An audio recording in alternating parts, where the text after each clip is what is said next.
তোমরা সবাই কেমন আছো এই গরমে? আমি ভালো আছি, মোটামুটি আছি এই গরমে। তো ওই যে দেখতে পাচ্ছ, এটা আমাদের নিশ্চয়ই বাড়ি নয়, এটা আমি আমার মামার শ্বশুর বাড়ি এসেছি, পুজো আছে তার জন্য। তো ওরা সবাই খাওয়া দাওয়া করে নিচেতে শুয়ে পড়েছে এবং আমি উপরে চলে এসেছি। এবার হাতে এক বোতল স্প্রাইট নিয়ে, মানে বোতল না, গ্লাস।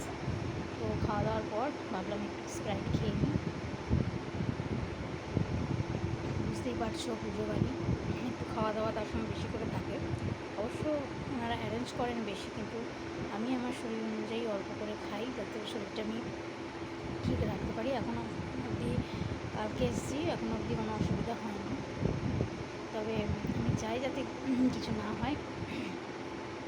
অল্প অল্প খাওয়া দাওয়াই করেছি, তাতে মোটামুটি এখনও কিছু অসুবিধা হয়নি।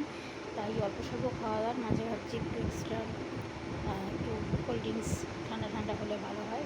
বুঝতেই পারছো, প্রচণ্ড গরম, আর এমনিতেই লোডশেডিং, তাতে আবার এইসব খাওয়া দাওয়ার মাঝে যদি আবার পেটটা খারাপ হয়ে যায়, সেটা খুব মুশকিল।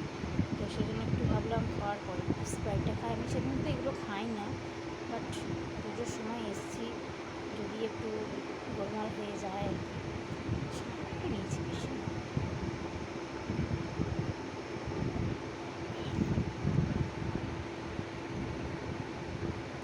তো বন্ধুরা, আজকে তাহলে এই পর্যন্তই। তার আগে আরেকটা কথা বলে নিই।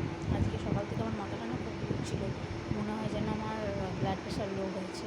হাই সাধারণত আমার হয় না, ফুলের লোই হয়, এবং হয়তো তার জন্য আমার মাথাটা ঘুরে গেছে। তো সেটা চলো বাড়ি যাই, তো তারপরে গিয়ে আমি সেখানে চেক করবো, আমার মেশিন আছে, তো সেখানে চেক করে দেখতে হবে যে আমার ব্লাড প্রেশারটা কী অবস্থায় আছে। আমার যতদূর সম্ভব মনে হয় ব্লাড প্রেশার আমার লোই আছে, যার জন্য সকালে আজকে মাথাটা প্রচণ্ড ঘুরে যায়। তো এইটুকুনি বলার ছিল। আর আমি বাড়ি গিয়ে যাই, আমি প্রেশারটা চেক করি, তারপরে তোমাদেরকে পরের ব্লগে আমি জানাবো যে আমার কী হয়েছে।